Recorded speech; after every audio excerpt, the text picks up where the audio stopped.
Hello guys, welcome to my channel. Today we are going to start a unit 2 of class 11th chemistry, structure of element. ठीक है, इससे related जो topic थे हमारे, हमने chapter first में भी क्लियर करे थे. सबसे पहले एटम्स और मॉलिक्यूल पे. अब एटम्स को सब डिवाइड करके हम पता लगाएंगे और कौन कौन से इसमें सब एटॉमिक पार्टिकल्स एटम्स में रहते हैं. सबसे पहले अगर आप देखो तो हमने इससे पहले चैप्टर में क्या पढ़ा था, डाल्टन एटॉमिक थ्योरी. इसमें क्या कहता कि matter consist of indivisible atom.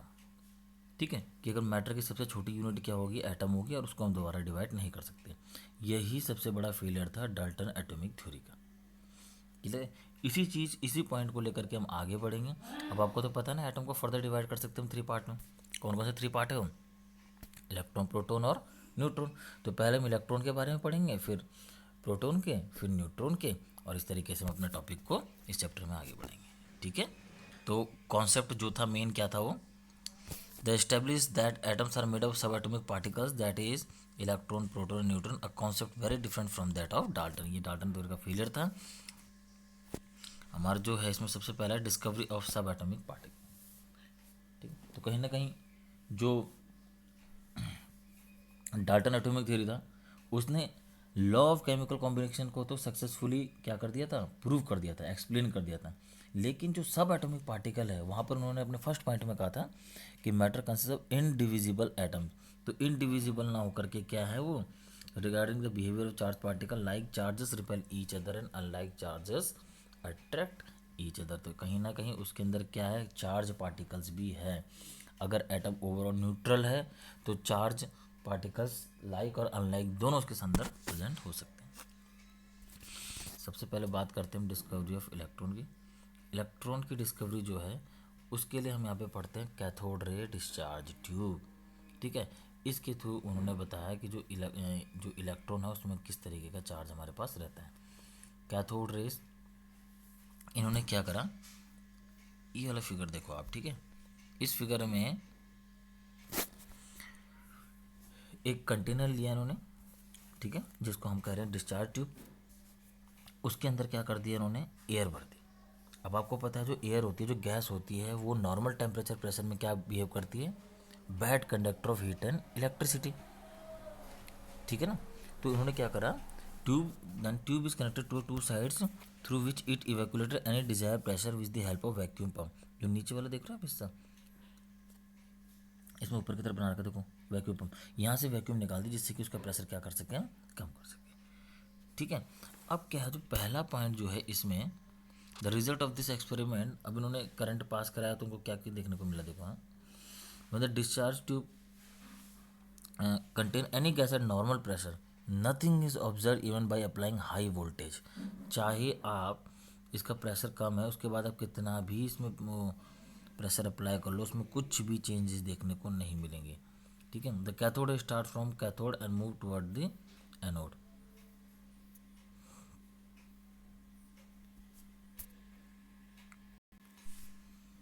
ठीक है, दूसरा, these rays themselves are not visible but their behavior can be observed with the help of certain kind of material fluorescent which glow when hit by them. Television pictures tube, a cathode ray tube, and television picture result due to the fluorescence of the television screen coated with certain fluorescent or phosphorescent material. Third point है, in the absence of electrical और magnetic field the ray travel in a straight line. मतलब अगर मैं इसके जो raise travel कर रही है कैथोड से एनोड की तरफ, अगर मैं कहीं पे भी ऊपर या नीचे मैग्नेटिक इलेक्ट्रिक फील्ड लगा दूँ तो रेज क्या हो जाएंगी, डाइवर्ट हो जाती हैं. अदरवाइज ये बिल्कुल स्ट्रेट ट्रैवल करती है. In the presence of electrical और magnetic field the cathode rays are similar to that except from negative charge particles, suggest that cathode ray consist negatively charge particle called electron. यही चीज़ है, देखो, in the presence of electrical magnetic field the behaviour of cathode rays are similar. ठीक है, from negative charge particle, किसकी तरह, negative charge particle की. इसीलिए हमने जो कैथोड रेज में जो पार्टिकल्स का मूवमेंट है, जो पार्टिकल उसको क्या बोला है, इलेक्ट्रॉन. कैसे चार्ज है, negatively. The characteristics of cathode ray मतलब electrode do not depend upon the material of electrode and the nature of the gas present in the cathode ray tube. Thus we can conclude that electrons are basic constituent of all the atoms. ठीक है, तो ये point थे। इससे हमें पता चल गया कि क्या जो कैथोड रे से निकलने वाली जो रेज है, जो पार्टिकल्स है, वो कैसे नेगेटिवली चार्ज है, उनको हमने क्या नाम दिया, नेगेटिव। ठीक है, मैं फिर बता देता हूँ। देखो क्या हुआ था, जब नॉर्मल प्रेशर में जब हमने उसमें हाई वोल्टेज 5000 से 10,000 वोल्टेज भी हमने इसमें क्या करा, ये देखो ये है ना आपके पास, अगर हम नॉर्मल प्रेशर में से 5 to 10,000 वोल्ट का भी अगर हमने हाई वोल्टेज कराया तो भी हमें कुछ भी देखने को नहीं मिला। लेकिन जैसे ही हमने ये जो ट्यूब है आपको जो दिख रही है, उसके अंदर का टेम्परेचर लो करा, तो टेम्परेचर में लो कहाँ तक करा, decrease to about 10⁻⁻² atmosphere pressure. तब क्या हुआ, जो गैस थी वो कंडक्टिंग हो गई और उसने क्या करा, गैस इलेक्ट्रॉन को मतलब इलेक्ट्रिसिटी को कंडक्ट करना स्टार्ट कर दिया।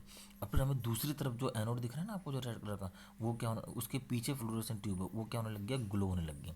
वो हमने जिंक सल्फाइड की बनाई थी, वो क्या होने लग गया, ग्लो। ठीक है, अब इसी से हमें पता चला, मतलब अगर यहाँ पर हम देखें, जो बम्बार्डमेंट हो, जो पीछे ग्लो हुआ, कि जो कैथोड रेज ट्यूब है वो कहाँ से कहाँ जा रही है, नेगेटिव से, देखो ना, नेगेटिव से पॉजिटिव की तरफ जा रही है, इसका मतलब प्लस की तरफ अट्रैक्ट हो रही है। ठीक है, और जो उसके पीछे था एनोड, उसके हमने कोटिंग किस तरीके से कर दी थी, उसके पीछे जिंक सल्फाइड से। ठीक है, तो उसके पीछे हमें एक ब्राइट स्पॉट देखने को मिला था। ये दिखाता है कि इधर से रेज नेगेटिव से पॉजिटिव की तरफ जा रही है और वहाँ क्या कर रही हैं, उसको स्ट्राइक कर रही है। जब वहाँ ग्लो हुआ तो हमने तब इस तरीके से देखा था, कैथोड से मतलब नेगेटिव से पॉजिटिव की तरफ जा रही है, समझ रहे हो ना, जब उसके पीछे ग्लो हुआ। ठीक है, अच्छा यही चीज़ जब मैं प्रोटॉन का करूँगा ना, प्लस वाले का, तो उसमें क्या देखने को मिला कि जो नेगेटिव है ना, उसके पीछे वाली जो सरफेस है फ्लोरेसेंट, उसमें भी ग्लो करने को, इसका मतलब हमने वहाँ पे साइंटिस्ट ने क्या कहा कि उसके पीछे भी लाइट ट्रैवल कर रही है, तभी तो वहाँ पे स्ट्राइक होकर ग्लो हो रहा है।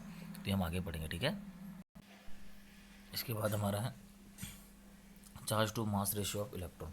ये जे थॉमसन ने अपना जो एक्सपेरिमेंट ये देख रहे हैं पार्ट, उसके इस एक्सपेरिमेंट के थ्रू क्या बताया कि जो है charge to mass ratio of electron कितना होगा आपका, देख लो। हाँ, ई अपॉन इलेक्ट्रॉन का charge upon mass of electron, ये हम कितना निकाला, 1.758820 इंटू 10⁻11 कोलाम पर केजी। ठीक है, ये जे थॉमसन निकाला। इसके बाद जो है आर ए मिलिकन एक और साइंटिस्ट हुए, इन्होंने क्या निकाला, चार्ज होना इलेक्ट्रॉन निकाला। इन्होंने अपने एक्सपेरिमेंट में क्या देखा कि जो चार्ज है, देखो माइनस है, नेगेटिवली चार्ज है, 1.6 इंटू 10⁻−19 कोलाम। ये इन्होंने अपने experiment oil and drop method से इसे निकाला। ठीक है, अब अगर मैं यहाँ पर जो ऊपर देख रहा हूँ आप, चार्ज अपॉन मास, और यहाँ पर चार्ज अगर मैं यहाँ पर रख दूँ जो रेशियो, तो हम मेरे पास क्या आ जाएगा, मास ऑफ इलेक्ट्रॉन आ जाएगा। ठीक है, तो मैंने क्या करा, जो मिलिकन ने जो वैल्यू निकाली उसको मैंने जे थॉमसन ने जो मुझे ई अपॉन चार्ज अपॉन मास का रेशो दिया था उसमें पुट कर दिया, तो मेरे पे मास ऑफ इलेक्ट्रॉन कितना आ गया, 9.1094 into 10⁻31 kg। It's a very important, इसे हमने हमेशा याद रखना है कि चार्ज भी याद रखना है अपना 1.6 इंटू 10⁻19 और मास भी याद रखना है 9.1094। ठीक है, तो यहाँ से हम पे चार्ज भी मिल गया, कितना चार्ज है इलेक्ट्रॉन पे, उसका मास कितना है ये भी मिल गया। ठीक है, हमारे पास नेक्स्ट टॉपिक आ रहा है discovery of proton and neutron. इसको हम क्या कहते हैं, discovery of canal rays. Canal rays positive, cathode rays negative. ठीक है, जो पहले बदल था कैथोड, ये कैनाल रेस। कैनाल रेस क्या मैंने आपको बताया था, जो पहले वाला जो हमारा पूरा फिगर वही है डायग्राम, जब हम नेगेटिव से पॉजिटिव की तरफ जा रहे थे तो वहाँ पर ग्लो हो रही थी सरफेस। ठीक है, और इस वाले केस में क्या, इसी में हमने क्या देखने को मिला कि जो रेज नेगेटिव से पॉजिटिव की तरफ जा रही है वो पीछे भी तो जा रही होंगी। आप इसका थर्ड पॉइंट पढ़ो, some of the positive charge particle carry multiple of fundamental unit of electrical charge. Fourth पढ़ो, the behaviour of these particle in the magnetic electric field opposite to that observe for electron. जो वहाँ था उसका उल्टा देखने को मिला, मतलब पीछे वाली सरफेस भी ग्लो कर गई। तो उन्होंने क्या बोला कि जब नेगेटिव से पीछे की तरफ जा रही है तो उसका मतलब उसमें कौन सा चार्ज हो सकता है, उसका अपोजिट। और यहाँ से जब कैथोड रेज नेगेटिव है तो कैथोड रेज क्या हो जाएंगे आपकी, पॉजिटिव। इसी को उन्होंने क्या नाम दिया, proton. The smallest and largest positive ion was obtain from hydrogen and called proton. ठीक है, तो ये आ गया प्रोटॉन का। बाद में electrically neutral particle having a mass slightly greater than that of proton was element, he name this particle neutron. तो उन्होंने उसका क्या नाम दिया, न्यूट्रॉन। यहाँ पर आप एटॉमिक मॉडल पढ़ोगे, स्टेबिलिटी ऑफ एटम्स। ठीक है, इसमें हम पढ़ेंगे किस किस साइंटिस्ट ने यहाँ पे अपनी थ्योरी दी है। सबसे पहले ये टेबल देख लेना, electron, proton, neutron, charges, electron पे -1, प्रोटॉन न्यूट्रॉन पे कोई चार्जेस नहीं होते हैं, ठीक है। मास देख लेना आप इनका, सब वेरी इंपॉर्टेंट। चार्ज तो ठीक है ना, चार्ज तो 1.6 इंटू 10⁻⁹ को ना 1.6 इंटू 10⁻⁹ बस प्लस माइनस कर करना है। और मास देख लो, इलेक्ट्रॉन का 9.1 इंटू 10⁻31 और प्रोटॉन का क्या थोड़ा भारी है उससे 1.6 इंटू 10⁻27, ठीक है। अब सबसे पहले बात करते हैं Thompson model of an atom. अगर आप इनका थॉमसन मॉडल देखो तो जे थॉमसन 1898 में अपनी मॉडल प्रपोज करा था। उन्होंने क्या कहा था, वाटरमेलन के पम्प पुडिंग, रेजिन पुडिंग, उन्होंने क्या कहा था, जो पूरी सरफेस है वो बिहेव करेगी पॉजिटिव की तरह, और जो उसके अंदर जो पुडिंग वो किसकी तरह बिहेव करेंगे, नेगेटिव। यहाँ पर थॉमसन ने एक बहुत ही इंपॉर्टेंट बात कही थी कि जो एटम होगा वो क्या होगा, इलेक्ट्रिकली न्यूट्रल होगा। इसका मतलब पॉजिटिव और नेगेटिव जो उसके अंदर चार्जेस हैं एटम के अंदर वो क्या होंगे, इक्वल रहेंगे। यही कारण है कि जो आपका जो एटम है वो इलेक्ट्रिकली कैसा होगा, न्यूट्रल, ठीक है। ये इनकी सबसे बड़ी अचीवमेंट थी। इसी अब इसमें हम क्या क्या चीज़ देखने को नहीं मिली, देखो आपको कि एक तो रैंडम जो इलेक्ट्रॉन के जो देख रहे हो आपको छोटे छोटे से, जो इसमें से रेजिन या फिर बीज जो बना रखे हैं गोले गोले छोटे, देखो उसके अंदर ये रैंडम मोशन है, मतलब कोई फिक्स्ड पोजीशन नहीं है। इन्हीं चीज़ों को लेकर के आगे क्या है, फिर जो हम पे सेकंड थ्योरी आई है वो किसकी है, रदरफोर्ड की, उसका एक्सप्लेन करते हैं। ये आपका Rutherford nuclear model of atom. इसमें फिर थोड़ा और अच्छे को मिला, इन्होंने अपने अपने एक एक्सपेरिमेंट में क्या करा, अल्फा पार्टिकल्स को लिया। अल्फा पार्टिकल्स क्या है, अगर मैं बोलूँ कई बार आता है कि अल्फा पार्टिकल्स क्या है, तो अल्फा पार्टिकल ध्यान रखना चार्जेस +2 का रहता है और उसका मास रहता है हीलियम के बराबर, मतलब +2 हीलियम। तो हीलियम का कितना हो जाता है, चार्जेस 2 है तो उसका मास कितना है, 4 यूनिट, ठीक है। तो अल्फा पार्टिकल के बम्बार्डमेंट यहाँ पे करा, और कैसा है, प्लस का। जब बम्बार्डमेंट यहाँ पे कराई, उन्होंने गोल्ड फॉइल को लिया, तो उन्होंने क्या देखा कि चारों तरफ तो बहुत ज़्यादा स्ट्राइकिंग हो रही है, लेकिन जो उसके ठीक पीछे का पॉइंट है उसमें स्ट्राइकिंग बिल्कुल भी नहीं हो रही है। अब ध्यान दे रहा हूँ, उसके पीछे जो रेड वाला है ना उसके पीछे स्ट्राइकिंग नहीं हो रही, बाकी सब जगह चमक रहा है वो जो सरफेस लगा रखी है उन्होंने, वो पूरी की पूरी वो जिंक सल्फाइड की सरफेस है, वो चमक रही है, लेकिन ठीक उसके पीछे नहीं चमक रही। इसका मतलब बीच में कुछ ना कुछ तो है, जो जो रेज आ रही है उसको क्या कर रहा है, आने नहीं दे रहा है। तब उन्होंने, अब इस ऑब्जर्वेशन से उन्होंने अपने 3, दिख रहा है आपको, डिफ्लेक्टेड, कुछ रेस तो जो है थोड़ी बहुत रिफ्लेक्ट हुई, कोई बहुत ज़्यादा रिफ्लेक्ट हुई, ठीक है ना। तो अपने एक्सपेरिमेंट को 1 बाय 1 इन्होंने क्या एक्सपेरिमेंट किया, ये देखो, इट वॉज ऑब्जर्व दैट, जो अपने गोल्ड फॉइल में यहाँ से पढ़ते हैं, ठीक है। The most of the alpha particle passes through the gold foil undeflected. बहुत सारी रेस तो क्या होगा, सीधी पार होगी बिना थोड़े छोटे मोटे एंगल से भी डिफ्लेक्ट होगी। सेकेंड है the small fraction of the alpha particle deflected by small angle. बहुत ही थोड़ी बहुत, मतलब थोड़ी बहुत कितनी, अबाउट 1, एक 20,000 में से सिर्फ एक, इतना मान के चलो आप, हल्के एंगल से क्या हुई, डिफ्लेक्ट, वेरी फ्यू पार्टिकल, ठीक है ना, वो भी कितने, 180। ये 3 चीज़ जब इन्होंने देखी तो इसको लेकर के इन्होंने फिर अपनी स्ट्रक्चर ऑफ एटम, मतलब अपना क्या दिया, मॉडल को प्रपोज करा, जिसको हम कहते हैं रदरफोर्ड एक्सप्लेन दीज ऑब्जर्वेशन। इन चीज़ों को लेकर के उन्होंने क्या क्या ऑब्जर्वेशन निकाले, most of the space in atom is empty. इसका मतलब जो एटम है, जैसे उसमें सारी रेज डिफ्लेक्ट हो गई थी, उसका अधिकतर पार्ट क्या है, खाली है। A few positive charge alpha particular deflected due to the positive charge alpha particle, ठीक है। जो उसके बीच में जो पॉजिटिव चार्ज है वो बहुत छोटा है, ठीक है। और उसको उन्होंने नाम भी क्या दिया था, उसको नाम दिया था उन्होंने न्यूक्लियस। थर्ड पॉइंट क्या है, shows that the volume occupied by the nucleus is negligible. वो इतना छोटा था, भी तो 20,000 में से एक रेज उसमें से टकरा रही है, डिफ्लेक्ट हो रही है। इससे उन्होंने आइडिया लगाया जो उसका वॉल्यूम, जो उसका जो कितनी जगह घेर रखी है, कितना भारी है, वो क्या है, बहुत ही छोटा है। मतलब इतने बड़े एटम में अधिकतर पार्ट खाली है, ठीक है। और क्या है, न्यूक्लियस बीचों बीच में है, बिल्कुल ठीक है। और क्या है, बहुत छोटा है वॉल्यूम।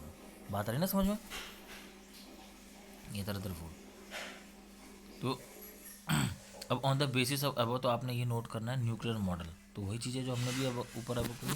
तो इसमें क्या क्या है, इन्होंने एक तो न्यूक्लियस के बारे में बात करी कि जो बीच में पॉजिटिव चार्ज है वो कैसा न्यूक्लियस है।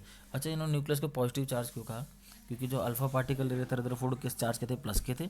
जब प्लस ने प्लस को स्ट्राइक किया, अगर नेगेटिव होता तो उसको अट्रैक्ट कर लेता, जब वो पीछे नहीं गया इसका मतलब उसको क्या कर, रिफ्लेक्ट बैक करा। इसलिए उन्होंने इससे आइडिया लगाया जो न्यूक्लियस उसका चार्ज कैसा होगा, प्लस का, ठीक है। Nucleus is surrounded by electron, वो क्या है, इलेक्ट्रॉन से, और ऑर्बिट अपने सर्कुलर ऑर्बिट में क्या है, हाई स्पीड से घूम रहे हैं। ठीक है ना। उन्होंने ये भी बताया जिस तरीके से हमारे सोलर सिस्टम में क्या है, प्लैनेट सन की तरफ घूम रहे हैं, ऐसे इलेक्ट्रॉन न्यूक्लियस की तरफ घूम रहे हैं। Electron nucleus are held together with electrostatic force of attraction, और ये किससे जुड़े हुए हैं, एक दूसरे से, इलेक्ट्रोस्टैटिक फोर्स ऑफ अट्रैक्शन से। ठीक है। अच्छा क्लास, यहाँ पर जो है ड्रॉबैक भी कई बार हमसे पूछ लिया जाता है। तो ड्रॉबैक देखो, जो सेकंड पॉइंट है ना, ये हाई स्पीड से घूम रहे हैं, तो ये आपने मुझे बताना है, क्लास 9th में भी आपको, क्लास 10th में भी है। ठीक है।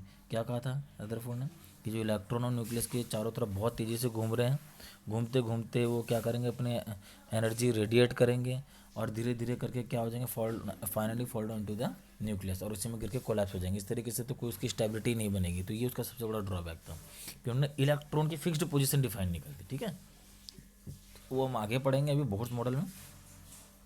हमारा अगला टॉपिक है एटॉमिक नंबर और मास नंबर। देखो आपने ये ध्यान रखना, जो एटॉमिक नंबर होता है वही नंबर ऑफ प्रोटॉन और वही नंबर ऑफ इलेक्ट्रॉन होता है, मतलब तीनों बराबर है। अगर किसी का एटॉमिक नंबर 4 है तो उसमें इलेक्ट्रॉन कितने हैं, 4, और प्रोटॉन कितने हैं, 4, ध्यान रहेगा। ठीक है। अच्छा, एक चीज़ ये है कि जो न्यूक्लियॉन्स किसे कहते हैं, तो न्यूक्लियॉन्स किसे कहते हैं, ध्यान रखना, प्रोटॉन और neutron present in nucleus is called nucleons. एक चीज़ हमसे ये पूछ ली जाती है कि मास नंबर का हमने निकालना है, तो मास नंबर क्या होता है, मास नंबर होता है सम ऑफ प्रोटॉन एंड न्यूट्रॉन। आपने प्रोटॉन और न्यूट्रॉन को क्या करते हैं, जोड़ देना, आपके पास मास नंबर आ जाएगा। आइसोटोप्स क्या होते हैं, आइसोटोप जिसमें कि यहाँ से पढ़ते हैं इसको, identical atomic number but different atomic mass. जो एटॉमिक नंबर रहता है वो सेम रहता है, और जो मास रहता है वो क्या होता है, अलग अलग। जैसे कि मैं एग्जांपल देता हूँ कार्बन का, कार्बन का एटॉमिक नंबर 6 है, लेकिन कार्बन C12 भी मिलता है, मास नंबर इसका 12 है, 30 भी मिलता है, 13 है, और 14 भी मिलता है। तो समझ गए ना, ये कार्बन के सारे क्या है, आइसोटोप्स हैं। क्लोरीन का तो आपको पता ही है, क्लोरीन का 35 होता है, क्लोरीन का 37 भी मिलता है। ठीक है। इसी तरीके से बहुत सारे, नाइट्रोजन भी है, ऑक्सीजन भी है, एक 16 मिलता है, एक 18 मिलता है, एक 17 मिलता है। ठीक है।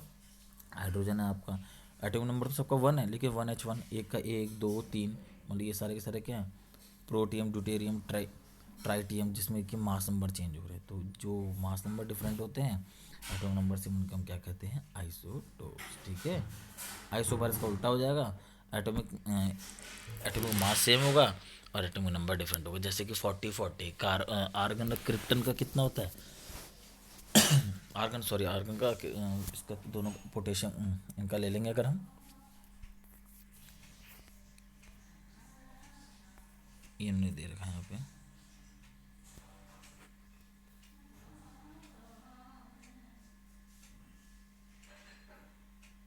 ये देखो, isobar are the atom with same mass number but different atomic number. ठीक है। जैसे कि एग्जांपल दे दिए कार्बन नाइट्रोजन का, इन दोनों का मास नंबर 14 है और एटॉमिक नंबर कितना, 6 या 7। ऐसे एग्जांपल आपके पास और भी आ जाएंगे। कौन कौन से आ जाएंगे, जैसे मैंने बोला आपको कैल्शियम वाला, ठीक है ना। तो जो कैल्शियम, और एक और मैंने आपको बोला आर्गन का।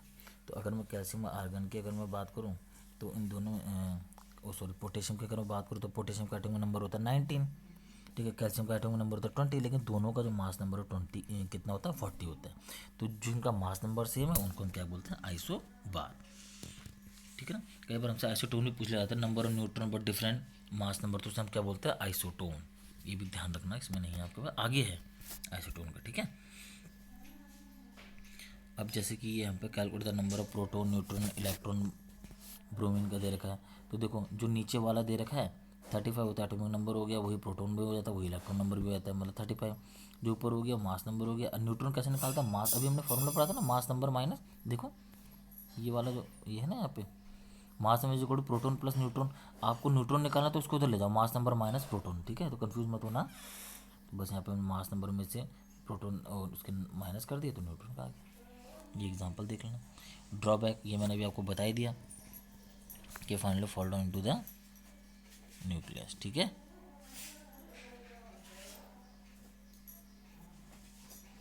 अगला है हमारे पास development leading to the Bohr model of an of atom. ये हम अपने नेक्स्ट टॉपिक में करेंगे। ओके। ये वीडियो काफ़ी लंबी हो गई है क्लास। Thank you.